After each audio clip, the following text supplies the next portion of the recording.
Sejam muito bem-vindos ao nosso novo Tea Talk. Eu sou a Carla, a Carol, nós somos da Chá Pra Quê, Tea Connoisseurs e Tea Sommeliers. E a gente está aqui hoje para falar com você sobre o Puer. O Puer que eu considero um divino. O Puer é uma Camellia sinensis. E a gente hoje vai falar sobre os benefícios, sobre as formas de Puer que a gente tem por aí, nesse Tea Talk especial. E o Puer, ele tem uma legião de fãs. Verdade. Se você tá caindo aqui hoje, vamos explicar. Chá é apenas a infusão da Camellia sinensis. E dependendo da maneira que a Camellia sinensis é manufaturada, você tem basicamente 5 ou 6 tipos de chá. Que é o chá branco, o chá verde, o chá preto, o long, o Puer e também considera o chá amarelo, que é uma graduação aí entre o verde e o preto. Exato. E hoje a gente vai falar do Puer, que não é muito conhecido aqui no Brasil. Não se produz também, mas Isso. tem, algumas lojas trazem um pouquinho. Mas né? quem ama Puer. Aquele tipo de chá por uma vida inteira. Não só pelos benefícios, mas pelo sabor, porque ele é muito gostoso. E qual é a diferença dele? Como todos os chás, esses que a gente falou, eles se diferem pela forma de manufatura. O Puer, ele é fermentado. Esse é o grande diferencial. Fala só um pouquinho antes. Na verdade, o Puer ele também vem das árvores. Lembra que a gente sempre fala que a Camellia sinensis não é uma erva, a Camellia sinensis é uma árvore, uma planta que chega à árvore. Chega até 20 metros de altura e ela é podada para ficar em arbustos. Mas o Puer, ele é geralmente colhido das grandes árvores. É, muitos Puers. Tem Puer também, que é colhido de arbusto, mas Sim. culturalmente você tem o Puer colhido de árvores. E aí você sempre Da vê, Camellia sinensis selvagem. Exato. E os chineses, eles, quando colhem da árvore, eles têm que subir lá, às vezes 15, 20 metros. Então é um chá que tem, pelo processo dele todo, até por isso, ele tem um valor diferenciado no mercado. Isso, ele tem alguns processos que ele tem Exclusivos dele. exclusivos Todos dele. eles têm, tá? Não é o Puer que é diferente, todo mundo tem. Mas o Puer, ele tem outros processos a mais. Talvez seja o mais complexo deles. Ele seca ao sol e ele tem um processo de fermentação. É o grande diferencial. E aqui cabe a gente fazer uma diferença entre fermentação e oxidação. Porque muita gente confunde fermentação com oxidação e diz, por exemplo, que o chá preto é fermentado. E o chá preto não é fermentado, o chá preto é oxidado. Qual é a diferença entre oxidação e fermentação? Oxidação é simplesmente a ação do oxigênio naquele material. É você pegar uma maçã, corta a maçã e aí você coloca ela ali no ar um pouquinho, ela vai começar a ficar escura. Começa a caramelizar ali os açúcares dela e você tem a ação do oxigênio. É a oxidação, é o processo de fabricação do chá preto. Isso você vê em tudo, né? Se você vê uma flor que caiu da árvore, ela deu uma murchada e aí ela começou a ficar mais marronzinha, né? Uma flor que seja rosa, ela começou a ficar marrom, perder cor. Isso é o processo de oxidação. Já o processo de fermentação, você tem que ter micro-organismos envolvidos. Você tem que ter, é o caso, por exemplo, da cerveja ou do vinho, que são bebidas fermentadas. Ou do kombucha, que também é uma bebida fermentada. O Puer, as folhas são fermentadas. Não é a bebida, né? É a folha. A folha. Ele aqui, ele já está fermentado. E basicamente, o Puer é produzido na região de Yunnan, na China. Agora tem alguns outros lugares que estão começando a produzir o Puer. Também está produzindo. Na técnica chinesa, mas basicamente 98% ainda vem da região de Yunnan. Eu diria 99,9%. Vem da região de Yunnan, na China, que tem tradição no cultivo do Puer. Você tem 2 tipos de Puer. A gente tá resumindo aqui bem, tá, galera? Porque o motivo do Puer ser feito assim tem tudo a ver também com a história do chá, como é que ele começou a ser transportado. Tem toda uma outra história. No curso de formação de Tea Connoisseurs, a gente conta a história toda. Aqui a gente vai dar uma resumida. Aqui a gente tem que resumir, senão a gente vai ficar aqui 5 horas conversando com vocês. Falando sobre Puer. Basicamente você tem 2 tipos de Puer. O que a gente chama de raw e o que a gente chama de ripe. No inglês, né? No inglês. Que também é chamado de... O raw também é chamado de Sheng Puer. E o ripe é chamado de Show Puer. Isso pro chinês. No inglês é ripe e raw, é assim que a gente identifica. O raw, o processo de fermentação, ele é natural. E se dá com o tempo. E aí você tem N coisas. Uma delas, por exemplo, é onde fica armazenado esse Puer. E uma coisa interessante, como depende do tempo essa fermentação, o puê tem safra. E você pode ter, por exemplo, um puê que foi fabricado numa região, mas foi envelhecido em outra. Numa região mais úmida, menos úmida, e tudo isso você vai ter caráteres diferentes que vão fazer diferença aqui no copo. Na bebida final. Já o ripe... Só explicando uma coisa, acrescentando. O raw, ele vai envelhecer. Se você comprar um raw hoje e você vai deixar tomar ele guardado. Daqui a 2 anos, ele vai modificar. Ele vai fazer o seu processo de envelhecimento no seu armário lá, que estiver bem armazenado. Tem uma forma de armazenar os puês também, específica, para você não estragar o seu puê. Porque o que dizem é que você tem uma certa umidade que fica retida entre as folhas. Um ideal de umidade. E essa umidade, ela vai... Com os micro-organismos que estão ali. Ela vai aí maturando o seu puê, seu raw puê. Que não acontece com o chá preto, não acontece com o verde, não acontece com nenhum dos outros. Porque eles já são bem desidratados. Sim. Você usa fornos, por exemplo, o puê, a secagem do puê, a primeira secagem dele é ao sol. Que vai fazer com que você não tenha uma secagem tão perfeita quanto você colocar num forno. Ou em algo assim que você tem, por exemplo, na fabricação do chá preto. Então o que acontece? O raw, ele tem uma cor amarelada. As folhas você vê que são folhas mais claras, mais amareladas, mais com tons verdes, ele tá mais como se fosse jovem. Mas você encontra raws que já estão mais antigos e estão escuros. Né? Você tem puê de 50 anos de envelhecido e aí, obviamente, ele vai ter um valor de mercado super alto. Só que o que acontece? Na década de 70, e é uma coisa bem recente mesmo, tem a nossa idade, na década de 70 os chineses falaram, bom, a gente tem que dar uma acelerada aí nesse processo pra gente poder vender mais. Ganhar escala. E aí eles criaram o ripe puê, ou show puê. O que eles fazem? Eles aceleram esse processo de fermentação. Então eles colocam pilhas de folhas ali meio úmidas em locais fechados, cobrem com panos, né? Com molham também. E aí eles ficam trocando de posição para não ficar uma parte mais fermentada que a outra, vão trocando. E para não mofar também. Para não mofar, porque não pode ser qualquer micro-organismo, isso tem que ser biologicamente controlado. E depois eles ainda têm um segundo processo de fermentação, mas que se prepara rápido. Quanto tempo, geralmente? Acho que são 3 meses. 3 meses, né? É bem rápido. Bom, você conseguiu ganhar escala. Isso até na década de 80, 90, teve até um problema com os puês por causa disso, porque o mundo foi inundado de puês, inclusive puês que não tinha tanta qualidade assim. Tanto que o perfil de sabor do puê é muito específico. Sim. É um perfil que lembra terra molhada, que lembra até um pouquinho couro, mas ele não pode ser o terroso. Ele lembra o terroso, ele é bem terroso, o tabaco. Quando ele vai pro peixe, pro carne, podre, já tá ruim. É um puê que foi mal fermentado, já tem alguma coisa que não funciona bem. A primeira vez que eu provei o puê, eu não gostei. Porque eu peguei um puê desses que tinha gosto e cheiro de carne podre. Mas acho que você pegou de saquinho, né? Era um saquinho. E aí você não sabe de onde veio. Eu não sei qual era a história dele, mas ele tinha um cheiro de podre e um gosto de podre. Agradável. E eu passei anos achando que puê era isso. Passei anos. Falei, eu não gosto de puê. Eu tomo o resto todo e não gosto de puê. Até estudar, na verdade não, eu já tinha até estudado. Até um dia eu ir numa grande feira de chá e tem um puê ali servindo, eu fui lá meio assim, o cara falou, maravilhoso o puê. Foi esse aqui. E aí quando eu provei, eu falei, isso é outra coisa. Porque o perfil de sabor desejado do puê, eles dizem que ele é bem abrangente, né? Mas tem um específico, que é, como é que é o nome? Você vai da terra. Como é que é em português? Afe Maria, que você adoça suco. Tâmara.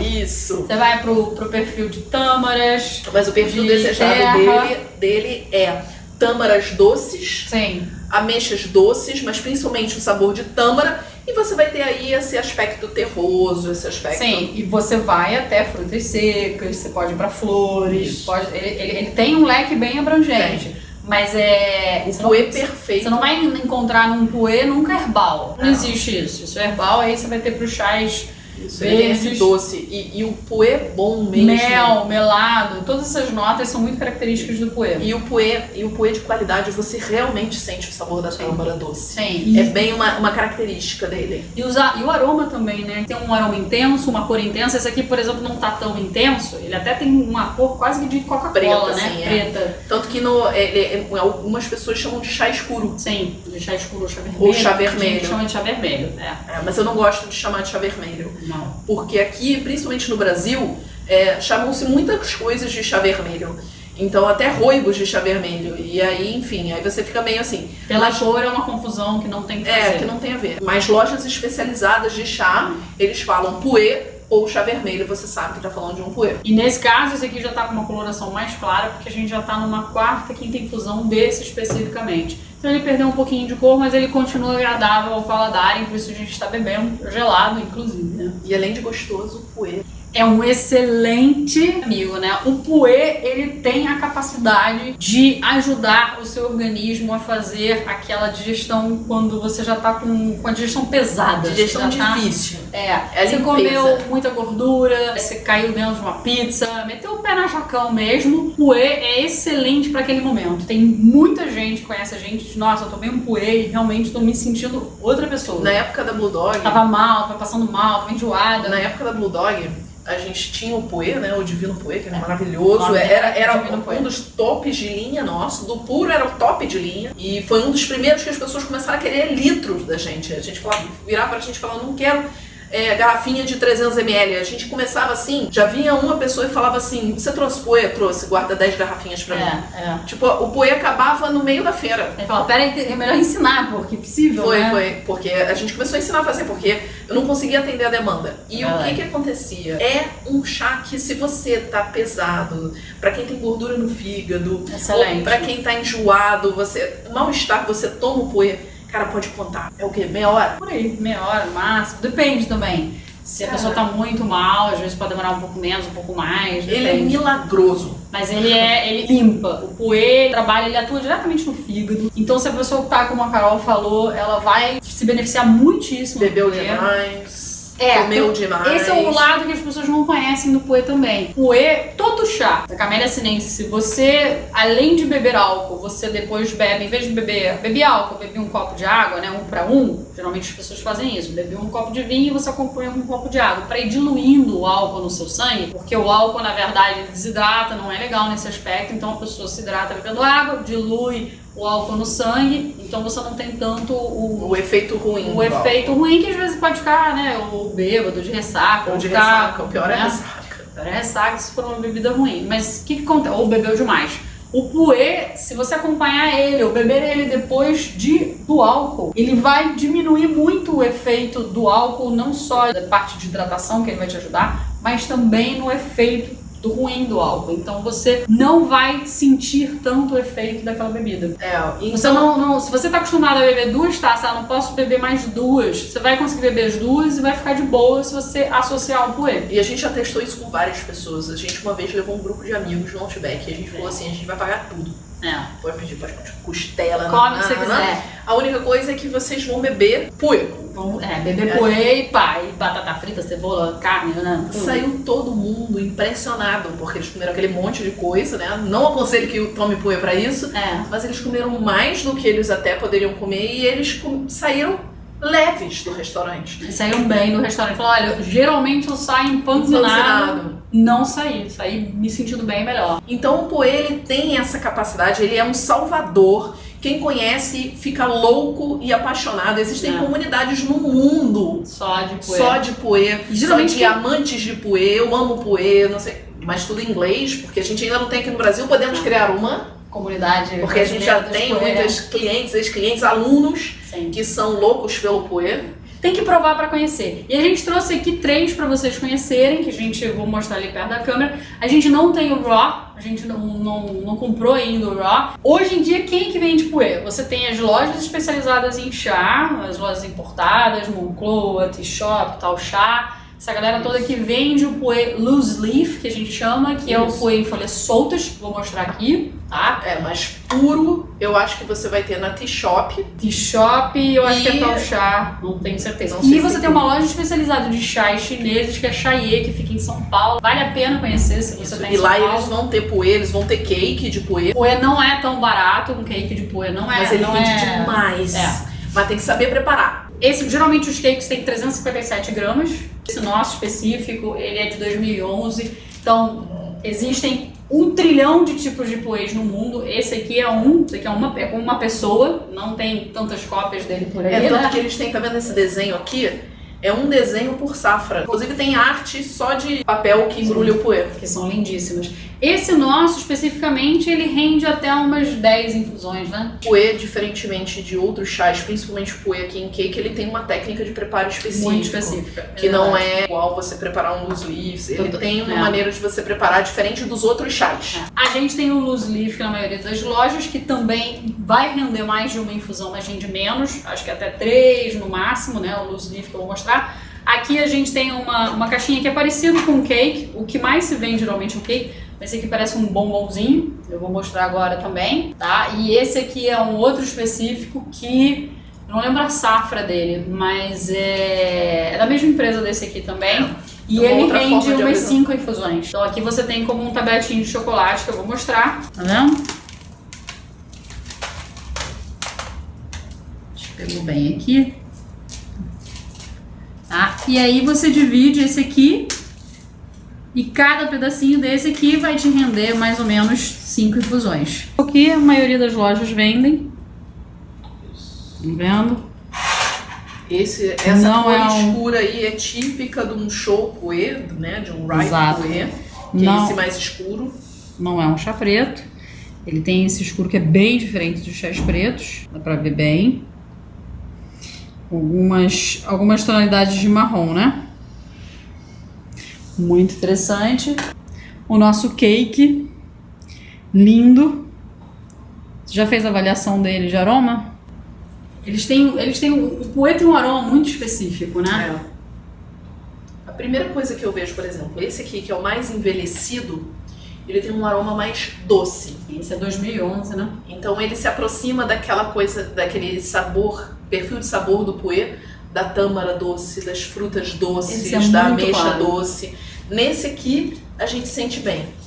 Aqui eu sinto muito o terroso. Eu lembro desse aqui. Esse aqui ele é até um puer bem... no processo de infusão, ele tem uma puta presença. E aqui, que é diferente, desculpa aqui, que é diferente de você trabalhar com o loose leaf. O loose leaf, que é o que é geralmente vendido nas lojas aqui no Brasil, eles são um pouquinho mais delicados. Então, para você extrair mais coisa, mais aroma dele, mais infusão, né?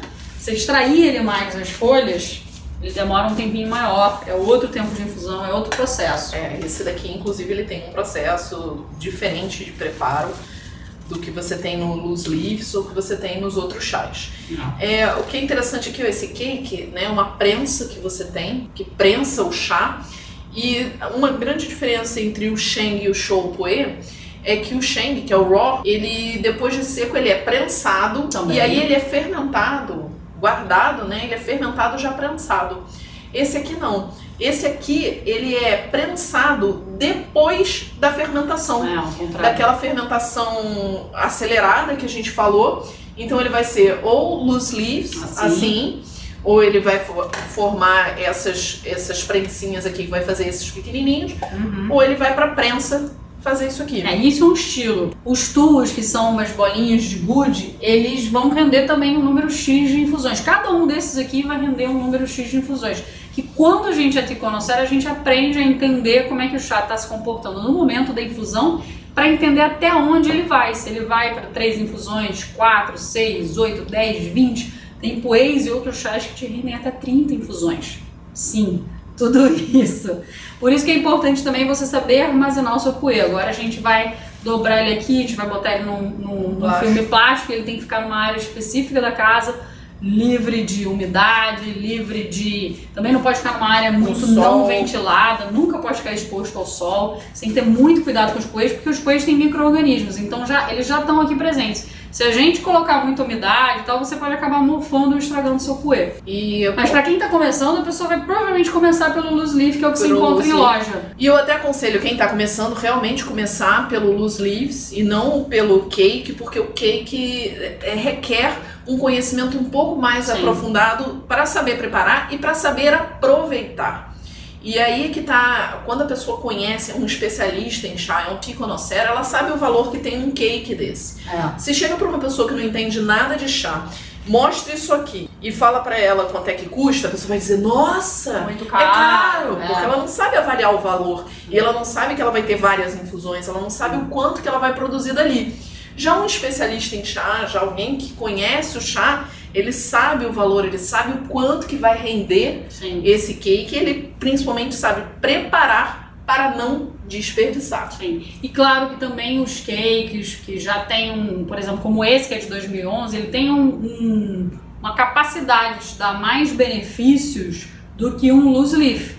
Então, não é que o loose leaf não vai te dar, ele vai te dar esses benefícios, mas talvez você tenha que consumir mais quantidade desse do que desse. Então, esse aqui, um loose leaf, por exemplo, na maioria das lojas, você tem aí 50 gramas, é o quê? 40 reais, mais ou menos? Depende. 30 e você tanto, tem 50 Royal, reais. você tem... tem o Puer Royal, o Imperial, e aí o valor vai aumentando. Mas uma faixa de preço eu acho que é essa, né? 30 e poucos reais, mais ou menos 50 gramas, por aí. E aqui você tá falando de um Puer que você vai, um cake de talvez 50 dólares até 300, 400 dólares um cake. Esse, no caso, eu acho que ele custou uns 75 dólares, se não me engano. Isso, e quanto mais, então, mais envelhecido, mais caro vai ser o Puer. Quanto mais, aqui ele tem esse valor porque ele é de 2011. Se você pegar um cake de 2015, 2016... Vai ser mais barato. Se pegar um cake que tenha 50, 60 anos, com certeza ele vai ser bem mais valorizado. Se você pegar mais um cake de 2016, deve estar o quê? 30, 40 dólares? Por aí. Se você comprar fora, se você tiver fora, e se não pedir pra alguém trazer. Aqui no Brasil, acho que é papo de 300 a 600 reais. Os que estão na Shire, não sei, não olhei. Mas eu acho que a Shire tem Raw e Ripe. Tem Raw e Ripe. É isso, gente. Aproveitem, conheçam o Puer. Se vocês ainda não tiveram oportunidade, vão numa loja, comprem, comecem pelo loose leaf. É uma bênção ter um Puer em casa. Isso aí. Até o próximo Tea Talk. Tchau, tchau.